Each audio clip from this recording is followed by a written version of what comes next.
हाय बच्चा पार्टी, सो मैं हूँ फैसल अहमद खान और आप सभी लोगों का अगेन मोस्ट वेलकम है हमारे सेकंड लेक्चर में। क्योंकि हम लोग चर्चा कर रहे थे किसकी, जेनेटिक्स की। और जेनेटिक्स में आई होप मैंने आपको थोड़ा बहुत इंट्रोडक्शन दे दिया था और हम लोग बात कर रहे थे किसकी, सम इम्पॉर्टेंट्स टर्म्स की जिनकी हमको बहुत ज़रूरत पड़ने वाली है, क्योंकि इनके बिना हमारी जेनेटिक्स अधूरी रह जाती है। समझ में आई बात नहीं आई? तो आई होप मैंने आपसे 2 से 3 टर्म का चर्चा कर लिया था भाई पिछले लेक्चर में, लेकिन आज हम लोग ढेर सारे टर्म्स की चर्चा करेंगे। ज़रा दिल थाम के बैठिएगा। चलो भाई, तो पहला टर्म जो हमारे पास मिलने वाला है वो मिलेगा प्लियोट्रॉपिक जीन। क्या मिलेगा? Pleiotropic gene. एक एक टर्म को पढ़ेंगे और ध्यान से इसको समझेंगे। बहुत आसान है जेनेटिक्स, ठीक है, पूरा मैं कहता हूँ, ठीक है, बट ये है कि आप ध्यान से पढ़ो उसको। देखो, प्लियोट्रॉपिक जीन वो होते हैं जब कभी कोई एक जीन एक से ज़्यादा कैरेक्टर को कंट्रोल करे, वो कहलाता है क्या, प्लियोट्रॉपिक जीन। क्या मैंने बोला? प्लियोट्रॉपिक जीन वो होंगे जब कभी एक जीन एक से ज़्यादा कैरेक्टर को कंट्रोल करता है। यूजुअली एक जीन एक ही कैरेक्टर को कंट्रोल करता है, लेकिन जब कभी एक जीन एक से ज़्यादा कैरेक्टर को कंट्रोल करेगा तो ऐसा जीन कहलाएगा क्या, प्लियोट्रॉपिक जीन। अगर आपको एग्जांपल दें इसका, तो जो फर्स्ट क्रोमोसोम होता है पाइजम सटाइवम में, कहाँ पर, पाइजम सटाइवम, मतलब पी प्लांट जो होता है, ये गार्डन पी है। इसी गार्डन पी का जो फर्स्ट क्रोमोसोम है, कौन सा क्रोमोसोम है भाई, फर्स्ट क्रोमोसोम। ये फर्स्ट क्रोमोसोम 2 कारनामे करता है। क्या? सीड का कलर और फ्लावर का कलर कौन कंट्रोल करेगा, यही फर्स्ट क्रोमोसोम। आप देखो 2 कैरेक्टर्स हैं, कंट्रोल कौन कर रहा है, एक जीन। क्या कहलाएगा, प्लियोट्रॉपिक जीन कहलाएगा। आई होप आपको ये समस्या तो क्लियर हो गई होगी कि प्लियोट्रॉपिक जीन क्या होता है। क्लियर बात? अब हम लोग आ जाएंगे किसके बारे में, अब आ जाएंगे ओवरलैपिंग जीन के बारे में। किसके बारे में?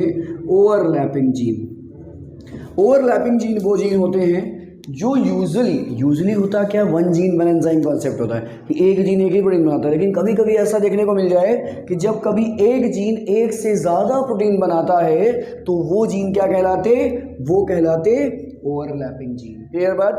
तीसरा आ जाते हैं। तीसरा हमारे पास टर्म है होमियोटिक जीन। कौन सा है?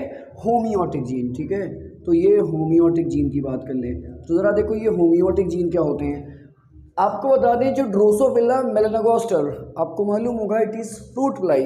तो फ्रूट फ्लाई में जो ऑर्गन डिफ्रेंसिएशन करने के लिए जीन जिम्मेदार होता है, उसी जीन को नाम दे दिया जाता है क्या, होमियोटिक जीन। क्लियर बात? उसके बाद अगला जीन आ जाते हैं, यहीं पे लिख देते हैं, जगह तो भी हमारे पास बहुत सारी है।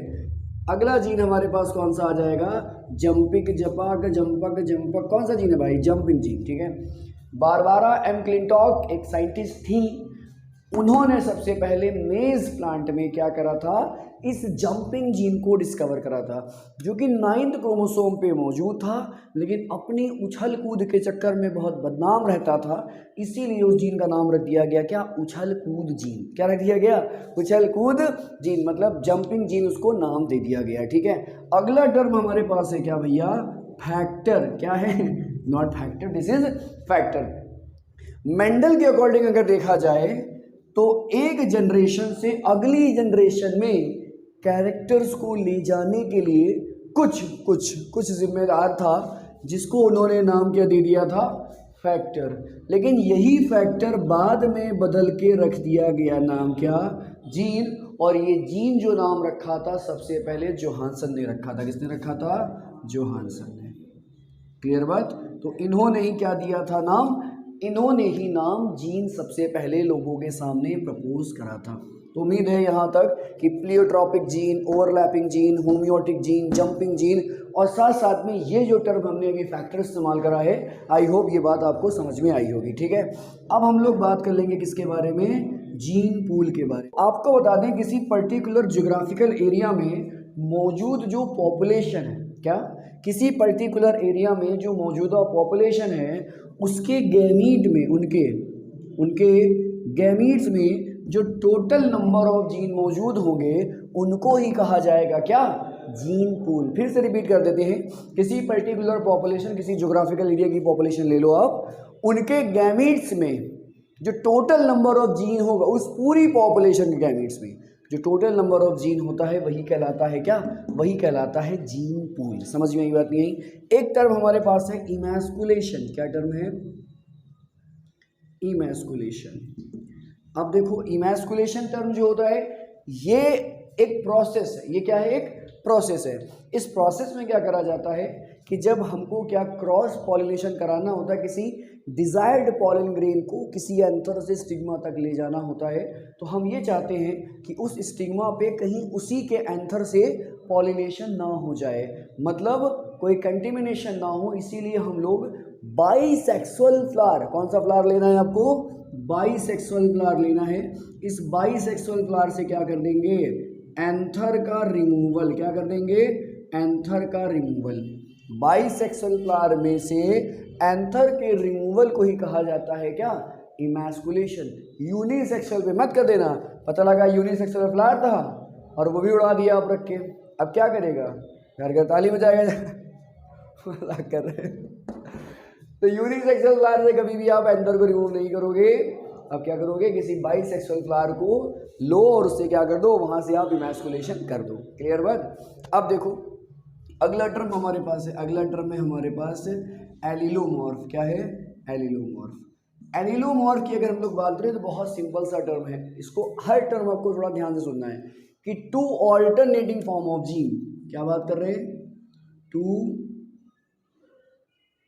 ऑल्टरनेटिंग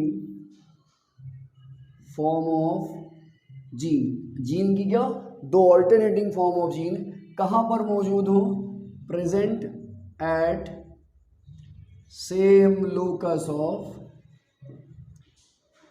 होमोलोगस, गंदी गंदी राइटिंग में लिख रहे हैं, होमोलोगस क्रोमोसोम। कुछ सोच रहे हैं गंदी गंदी नहीं, राइटिंग इनकी यही है ठीक है, जैसी भी राइटिंग है ठीक है, मेरी राइटिंग अच्छी है। Two alternating form of gene present at the same locus of homologous chromosome, क्या कहलाएगा वो, एलिलोमॉर्फ। और एलिलोमॉर्फ में जो हर जीन होगा, the each gene of allelomorph, वही कहलाता है क्या, एलील। क्या कहलाता है, एलील। तो एलिलोमॉर्फ पहले सीखो और उसके बाद क्या सीख लो, उसके बाद आप एलील सीख लो। समझ में आ गई बात। चलो भाई अब हम लोग अपने थोड़े से नए टर्म्स का इस्तेमाल करते हैं, ठीक है। अभी हमने आपको जो आखिरी टर्म सिखाया था वो क्या सिखाया था, वो सिखाया था एलिलोमॉर्फ। क्या सिखाया था, एलिलोमॉर्फ, या इसी को कहते हैं क्या, इसी को कहते हैं एलिलिक पेयर। क्या कहते हैं, एलिलिक पेयर। और मैंने आपको बताया कि two alternating form of gene present at the same locus of homologous chromosome is called the allelic pair या एलिलोमॉर्फ। और आपको बताया था कि each gene of allelic pair is called allele. क्या कहलाएगा, एलील। ठीक है, अभी तो हमने ये सीखा एक टर्म, उसके अलावा एक टर्म और आपको सिखा सकते हैं, वो क्या है, वो है स्यूडो एलील। क्या है, स्यूडो एलील। स्यूडो का मतलब होता है लैटिन में क्या, फॉल्स। क्या मतलब होता है, फॉल्स। मतलब एलील तो हो लेकिन इस कंडीशन को फॉलो ना कर रहा हो, वो क्या कहलाएगा, वो कहलाएगा स्यूडो एलील। मतलब two alternating form of gene present at the different locus of homologous chromosome और नॉन होमोलोगस क्रोमोसोम, वो कहलाएगा क्या, वो कहलाएगा स्यूडो एलील। आई होप आपको स्यूडो एलील की डेफिनेशन क्लियर हुई होगी। इसके बारे में कोई खास सवाल नहीं होता, लेकिन एलील एलिलिक पेयर के बारे में धर धर के सवाल रखे जाते हैं आपके सामने, मुंह पे खींच खींच के मारे जाते हैं। ठीक है, अब देखो क्या है, अगली बात करेंगे हम लोग पेरेंटल जनरेशन की। किसकी बात करेंगे, पेरेंटल जनरेशन की। जरा देखो पेरेंटल जनरेशन क्या होती है, जो दो प्योर ब्रीडिंग प्लांट होंगे जिनका हम क्रॉस कराने जा रहे हैं एक्चुअल में, वही हमारे लिए क्या बन जाते हैं, पेरेंटल जनरेशन। जैसे कि मेंडल के एक्सपेरिमेंट में टॉल जो होता, प्योर टॉल का क्रॉस कराते थे हम लोग किसके साथ, प्योर डॉर्फ के साथ। यूजुअली डॉर्फ हमेशा ही प्योर होता है। टॉल के दो केस हो सकते हैं, मतलब कैपिटल टी, स्मॉल टी। दो प्योर ब्रीडिंग प्लांट हैं, इनका जब हम क्रॉस कराएंगे तो ये जो जनरेशन कहलाएगी, ये क्या कहलाएगी, यही कहलाएगी हमें पेरेंटल जनरेशन। ओके, चलो भाई, अगर हमें पेरेंटल जनरेशन मिल गई तो पेरेंटल जनरेशन का जब हम क्रॉस कराएंगे तो क्रॉस कराने के बाद जो जनरेशन आएगी, क्या आएगी, इसके गैमीट बनेंगे कैपिटल टी, इसके बनेंगे स्मॉल टी। इनको यहाँ पे रखा दो भैया पॉइंटेड स्क्वायर में, कैपिटल टी स्मॉल टी के फॉर्म में। अब देखो जरा, कैपिटल टी ये रखा, स्मॉल टी ये रखा, कैपिटल टी स्मॉल टी ये रखा, कैपिटल टी स्मॉल टी रखा। जब कभी पेरेंटल जनरेशन या प्योर पेरेंट्स का क्रॉस कराने पर जो प्रोजनी आती है वही कहलाती है क्या, फर्स्ट फीलियल जनरेशन। क्या कहलाएगी, फर्स्ट फीलियल जनरेशन, या इसी को आप कह दोगे क्या, इसी को आप कह दोगे F1 जनरेशन। क्या कह दोगे, F1 जनरेशन। लेकिन F1 जनरेशन में जो आए हुए प्रोजनीज हैं देख लो भैया, हैं ये तो capital T small t, capital T small T, इनका आपस में क्रॉस करा दीजिए। मतलब इनकी क्या करा रहे हैं, सेल्फिंग। क्या करा रहे हैं, सेल्फिंग। क्या करा रहे हैं, सेल्फिंग। तो जब इनकी सेल्फिंग कराएंगे और सेल्फिंग कराने के बाद जो जनरेशन आएगी वो कहलाएगी क्या, वो कहलाएगी सेकेंड फीलियल जनरेशन या F2 जनरेशन। आई होप आपको ये भी बात क्लियर हो गई होगी। लेकिन इसके साथ एक बात हम आपको और सिखा सकते हैं, जब दो प्योर पेरेंट्स का क्रॉस कराया गया उसके बाद जो प्रोजनी आई, उसके बाद माँ और बाप दोनों के लक्षण हैं, तो ये कहलाएगी हाइब्रिड वैरायटी। क्या कहलाएगी, ये कहलाएगी हाइब्रिड वैरायटी।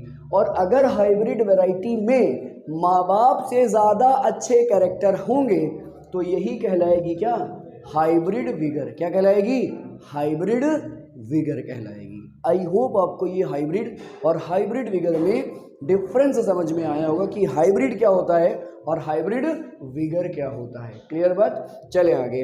अभी हमारे पास टर्म तो बहुत सारे हैं समझाने के लिए आपको, तो हम समझाते रहेंगे जल्दी से, ताकि जल्दी से अपने लेक्चर को भी हम लोग समाप्त करें। अगला टर्म हमारे पास है क्या, अगला टर्म है हमारे पास होमोजाइगस। क्या टर्म है, होमोजाइगस।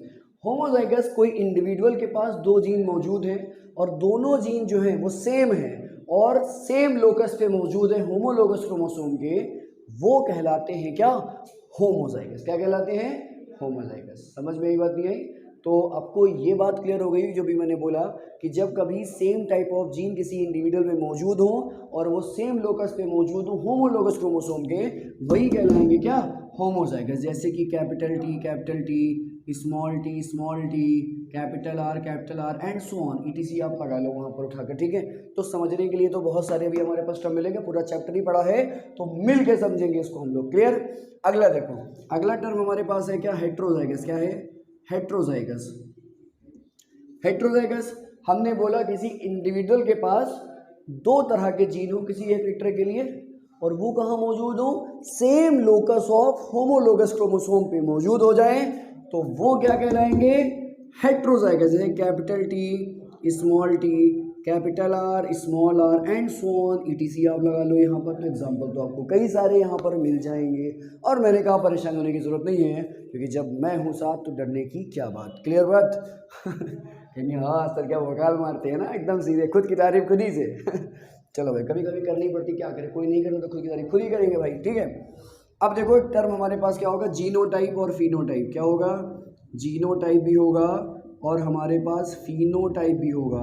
और बच्चा लोग ये हम आपको इससे पहले वाले लेक्चर में समझा चुके हैं। क्लियर बात। चलो भाई, डोमिनेंट और रेसेसिव भी मैंने बताया था कि वो जीन जो अपने आपके या अपने कैरेक्टर को एक्सप्रेस करवा ले वो कहलाएगा डोमिनेंट, और जो ना करवा पाए वो क्या कहलाएगा, वही कहलाएगा रेसेसिव। कुछ याद ही नहीं याद है ऐसा। तो हमारी ये टर्मिनोलॉजी लगभग समाप्त होने वाली है, लेकिन सबसे इम्पोर्टेंट बात तो अभी हमारे पास रह गई। ठीक है, ज़रा उस सबसे इम्पोर्टेंट वाली बात को हम लोग देख लेते हैं जल्दी से बच्चा लोग। देखो भाई, अब हम लोग करने वाले बैक क्रॉस। क्या करने वाले हैं, बैक क्रॉस। ठीक है, बैक क्रॉस।